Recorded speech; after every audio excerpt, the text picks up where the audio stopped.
To another edition of The Big Q. Period poverty affects women and girls all over the world. Access to sanitary products, safe hygienic spaces in which to use them, and the right to manage menstruation without shame or stigma is essential for anyone who I did what?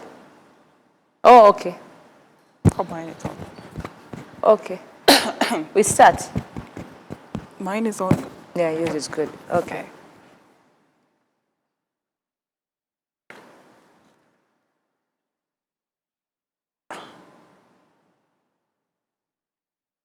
Hello there and welcome to another edition of The Big Q. Period poverty affects women and girls all over the world with access to sanitary products, safe hygienic spaces in which to use them, and the right to manage menstruation without shame or stigma is a very essential part to any menstruating woman. But for many, this is not a reality. This is not just a potential health risk. It can also mean women and girls' education and their well-being generally being affected. A quick fact is that 1 in 10 girls right here in Africa miss school because they don't have access to sanitary products or because there aren't safe private toilets for the young girls to use them. And that's why today I'm joined by Esther Shaban from the I Matter initiative to tell us more, because you have been doing this in the country. Welcome to the show, Esther. Thank you for making time to be with us. Thank you so much. Esther, why did you and your team come up with I Matter? Thank you so much. Me and my team came up with I Matter because one of our co-founders went through the same thing, where she used to go to school without having anything to wear. Sometimes she would just skip classes, and sometimes she wouldn't have any proper thing and proper sanitary wear, pads to wear, so we just use clothes.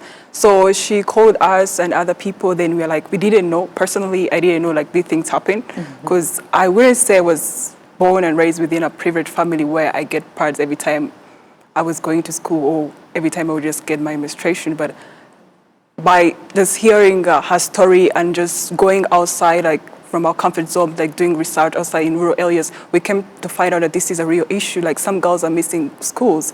So we visited one of the schools, and we were like, we talked to them about like menstruation hygiene and everything, sexual education. But then we're like, oh, girls who really want to sign up for pads, then they're willing to sign up, then we'll just do something. But it was really hard because we found out like a big number of girls turn up. Like we expected maybe like 20 girls, but like we're gonna be taking from our salary, be like, okay, if there are 20 girls and we are more than like 20 people, we're gonna provide these sanitary pads for these girls. But a big number came up. Girls were like, we don't have anything to wear, and thank you so much. If you would just help us, we're gonna feel comfortable every time we go to classes. We won't skip classes. So that's when we're like, this is an issue. If not only like the target number was 20, but we're seeing more than 120 girls just showing up, registering, saying like we don't have anything to wear and we struggle, we can't attend classes. This is a real issue.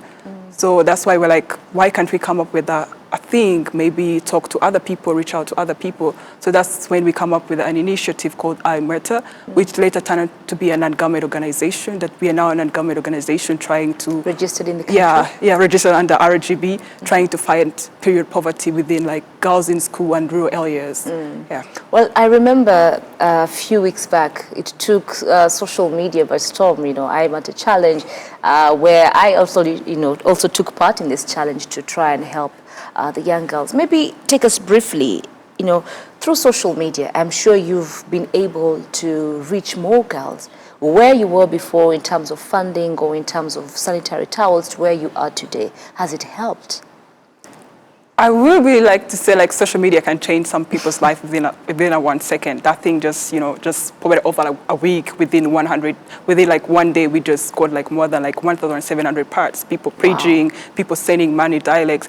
But before, it was us like raising contribution among ourselves. Be like, I'm gonna contribute 10,000 and another one gonna contribute 10,000. Then we just went telling our friends and our family. But by then, like people saw what we were doing, because we used to go to those schools every month, provide them with sanitary pads. So some people be like, some people started being like, this is a real issue. And I really think like you and other women who really just try to relate to this thing, because it's really something concern us as in girls and women. So then some people started relating, and I'll be like, oh, this is maybe an issue. So that's when it started popping out.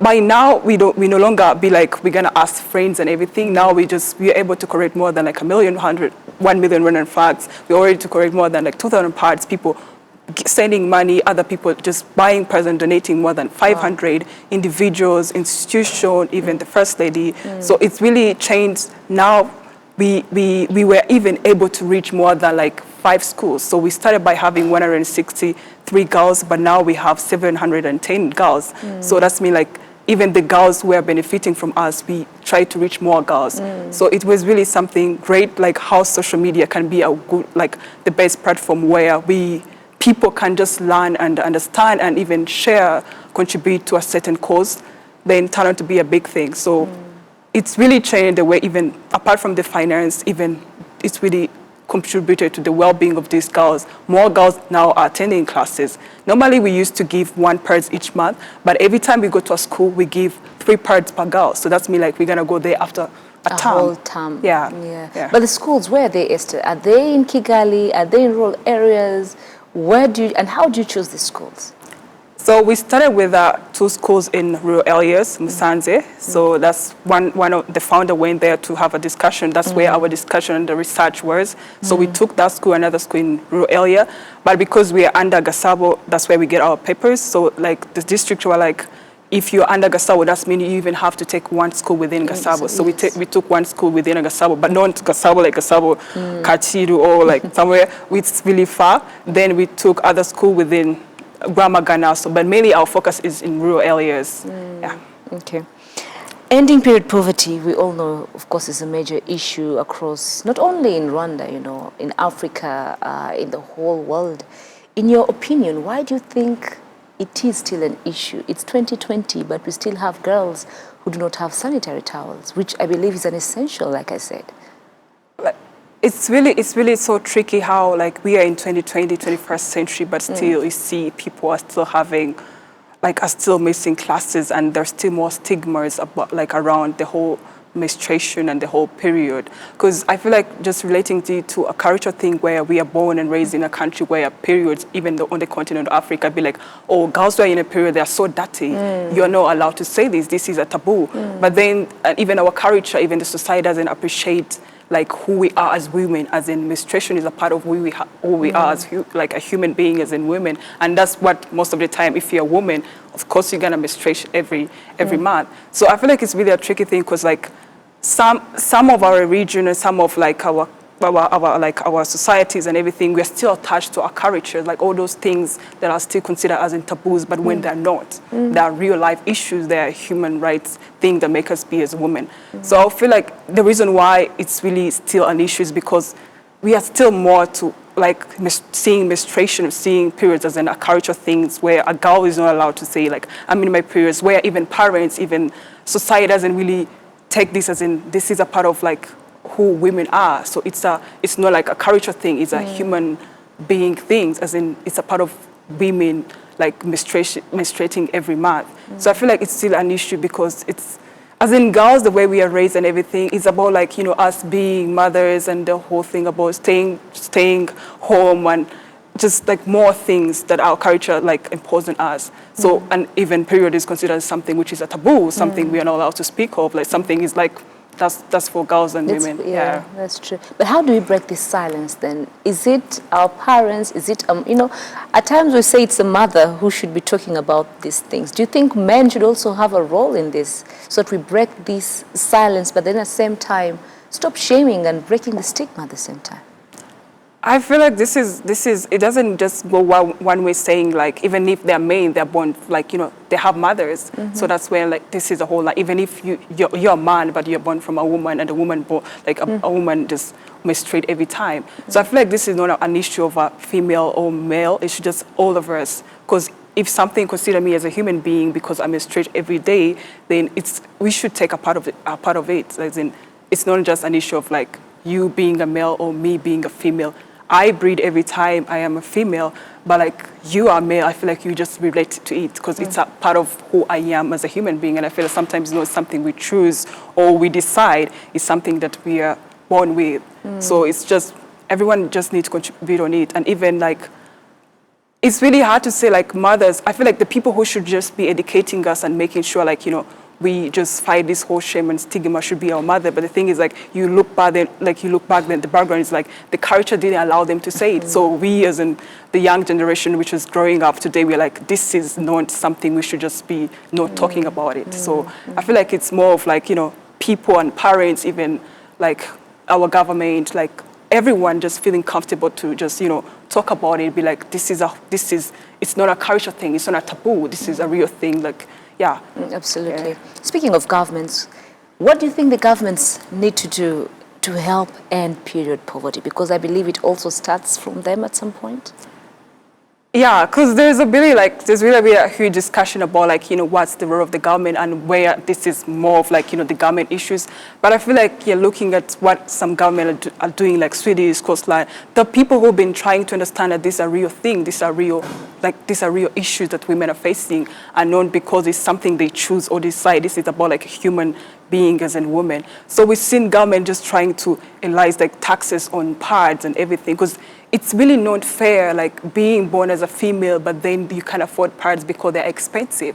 I really appreciate my government, what they did on the part of reducing the value-added taxes. But the thing is, like, I really want to call out my government being like, it's not about like, you know, removing only the value-added tax, but they should make pads free. Because it's really something that you, as a woman or a female, be like, I go through my periods every month and I can't afford it because one pad is 1,000. That's really expensive. And we still have, like, we are like this sub-Saharan African country, they're under the line of poverty, where one person live under 1 USD. So like, if you live under 1 USD, then how are you going to afford a pad of 800 or 900? So I feel like it's really one of the role, if the government even, as we have a high number of women in the parliament, like being, this is a real issue, some girls are really suffering.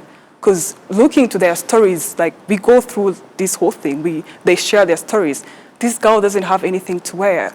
They are sharing the parts. Wow. I use a pad and I share it with you. So like most of these things are so really insane. Like you hear the story, be like, what is the law of the government? So that's why I really want to call out my government to be like, it's not like removing value-added taxes. It's one thing, but making sure you remove the taxes from pads is another great thing. I feel like, you know, it's gonna empower more girls to stay in school. It's gonna even empower girls to like the number of the job powers. Because why do we have teenager pregnancy? No one can really tell like why we are having the highest number. Maybe this girl, they're just, you know, selling themselves to get pads, because this is a basic human need. A basic human right, at this point. At this point, so that we need government to do its role. I really appreciate, I was like, it's really a good step to be like, I'm removing the value-added tax. But like, after removing the value tax, then just see the population, the economy of the country, and who are these people who are not affording 800 or 600. Then by then, you're gonna be like, it's really realistic to remove the tax, be like, pads are free. Yeah. We've seen other governments do it, so probably like our Swedish, government. yeah, yeah. Well, we do take a short break, and of course we take a short break on that note, where Esther, of course, is calling upon our policymakers, including our own government, to probably think of giving the women free sanitary towels to help end period poverty. We take a short break, we'll be back after this. RBA app is here. How to get it? It is easier than ever. Go on your home screen. Press Play Store or App Store. Type RBA. Search. There you go. You have RBA app. You have all RBA radios, news, business news, sport and entertainment.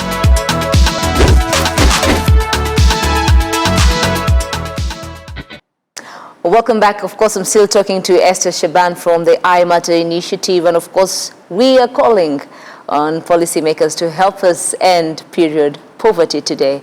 Yeah. Before we went for a short break, of course, you made the call, but then the question comes in, We've seen statistics. How bad are statistics, Esther?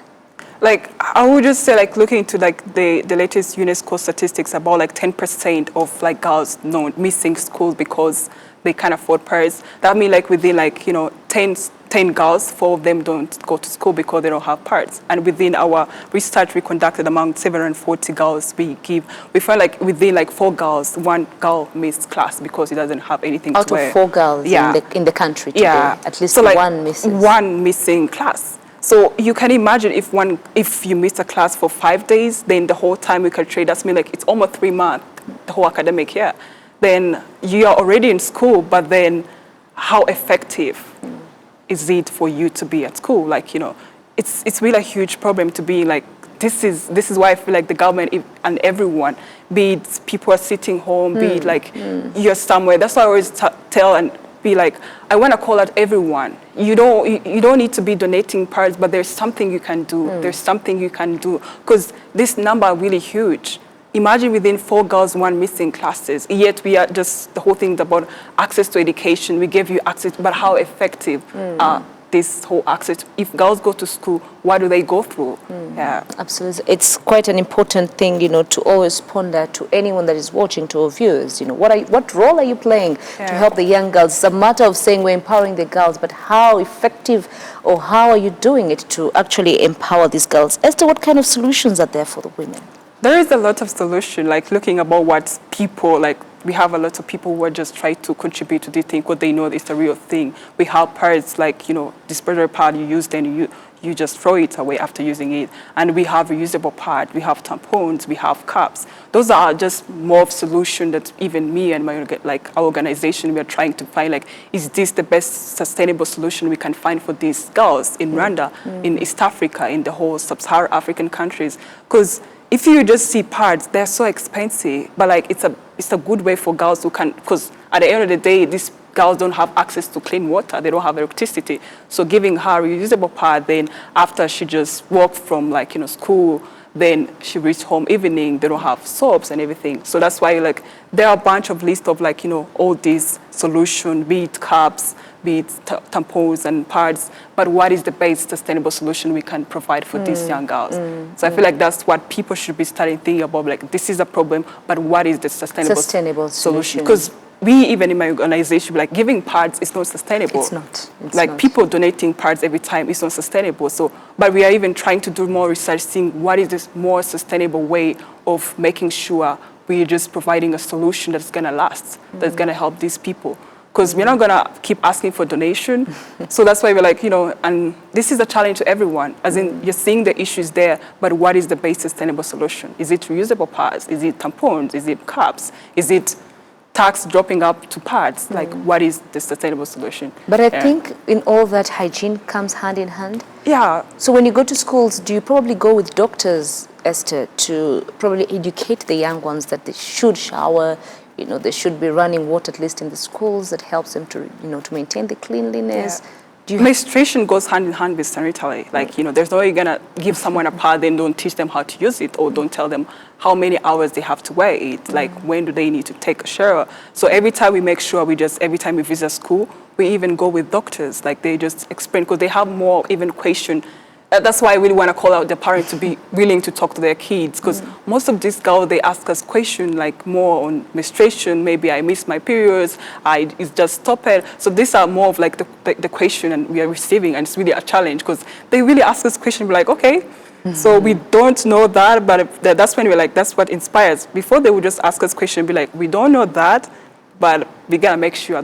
That's when we decided to just be going with doctors, experts in the whole thing, be like, this is the issue, because after the whole thing, before we give them pads, we just carry the conversation. First talk to them and have a conversation. Like, about the hygiene, then about the health. That's when the whole thing about pregnancy, about counting their cycles, when you have an issue. So it's more, because every time we try to talk about the menstruation and everything, it just relates to a lot of things. Where you improve, like even teenager pregnancy, you bring that topic in, you bring the hygiene, then it's involved a lot of things. So it's a whole rounded issue. It's not just one particular So issue. you tackle one, but around you're just having like more things you're just, bringing in. We're also talking about schools, and I think another issue that when I visited the school that I went to, menstrual stigma. You know, she says, I don't go to school because I feel ashamed. I don't go to school because, you know, if ever sporting or there's something going wrong, or maybe I have a period in class and no one, I stand up and my skirt is dirty, people laugh at me, you know, I don't want to be a girl anymore. How do you deal with such issues? I feel like in our content, like even Rwandans, it's like, you know, periods and menstruation, it wasn't something you're allowed to say loud. Even if right now you just be like, even if I would be like, I'm in my periods, it's something you feel like you need to hide. And that's why we just brought like the whole stigma about the whole thing. Like even like girls feel it's not something normal when it's something normal. Like, but the whole stigma make the whole period be like, it's not normal, it's something abnormal, like, but then it's something you go through and everyone knows that. So I feel like it's really one thing is like seeing people being able to talk about it. It's like being able and confident to talk about the whole period. That's gonna inspire. And I really wanna thank everyone who just, because I'm seeing more people just being open and talking about the whole period thing, because it's just opening up space for everyone to just be like, there is nothing wrong with me having my periods, there is nothing wrong. So it's one way is like talking about it, like making sure like, you know, we encourage these girls, even other people. If you're gonna talk about it, then I'm gonna talk about it. Then the young girl is gonna talk about, because you talked about it. So you're just providing me a way to feel comfortable. Because if you just sit here, then we talk about periods, I'm gonna talk about periods. Another girl gonna be, it's nothing. There is nothing wrong with me having my periods, and I don't need to be ashamed because this is what is a part of me being a girl and a woman. Absolutely. So if we just be able to to talk about it, then we're just gonna end the whole stigma and making sure this is not like a taboo thing as we are told. It's something that we go through as in women. Then we're gonna learn how to appreciate it and the whole stigma. Yeah, but involve the contribution of people who are willing to talk about it and making sure they lead us and we let the next generation be like, there's nothing wrong. It's menstruation and this is who we are, women, and it's a part of maybe in one of our social media challenges we should add the Youth Connect. Maybe we can adapt from them. They say, I take the lead, you know, I take the lead. We can do this together. It's not a shameful thing. I know it is the month, of course, where women are celebrated. And I know that you are planning something for the women in terms of ending period poverty and having talks on this. When is this and what can we expect from such talks? We are planning to have a discussion panel like on 19th March, as in, because there never been like any like event or discussion about period poverty or period menstruation, the whole taboo. So I feel like this is gonna be one of the space where people gonna be able to know what this is really is. And I feel like, you know, we are kindly inviting, it's gonna be at Africa Leadership University, 19th. It's gonna be a Thursday from 6. Please come. We need everyone to just, because there are more people who doesn't really know like this is an issue. But the thing is like, the more you come, the more you try to be open and educate yourself, the more you're gonna learn, the more you're gonna see this is an issue, this is what girls are going through, and this is why it was considered to be a taboo within our culture content. Yeah. And of course it will help people break the silence the more, you know. Because we're gonna break that silence on that event. That's the whole thing we're gonna be talking about. Yeah. As we sum up, you know, our show, where can we donate? Where can we find Aimata Initiative? How can we play a role? Someone's at home saying, how can I play a role? I know we have points at every key farmer where every key farmer pharmacy, you can drop in a sanitary towel or two.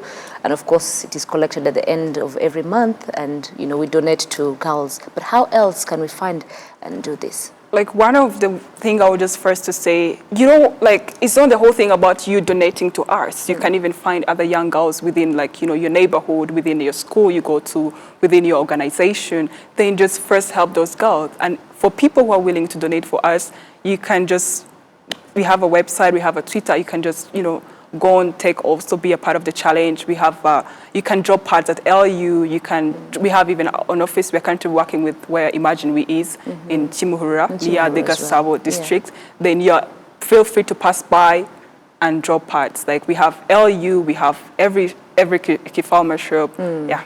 2-3 things we can do to end poverty. A challenge you can throw to our viewers today. 2-3 things that you can help. One of the things is like breaking the stigma, like being able to talk about period poverty, being able to challenge yourself and learn more, be like, this is the whole thing, and we are allowed to just be like, this is a taboo. So that's one thing. Another thing is like listening to girls and their stories, because I feel like the more you listen to girls, the more you listen to this story. Even go on social media, there are more stories and more things you listen to, then it's gonna change the way you think and the way you look at this situation. Be like, this is maybe a real issue. Yeah. Well, thank you very much, Esther, for educating us, for informing us, because like you said, period poverty affects all women. It's not just about the young girls, it's all women. And I believe if one or two women come up and help, or even better, men, he for she. Yeah. Yes? Well, thank you very much for making time to with us. My name is Fiona Mbabazi. And like we said, it is not about a women issue. It is a women issue. It's a societal issue. Let's come together, join hands, and let's end period poverty, not only in Rwanda, on the continent, but across the world. If you can do, together we can. Yes, we can. Yeah, yes, we can. Diki with RBA.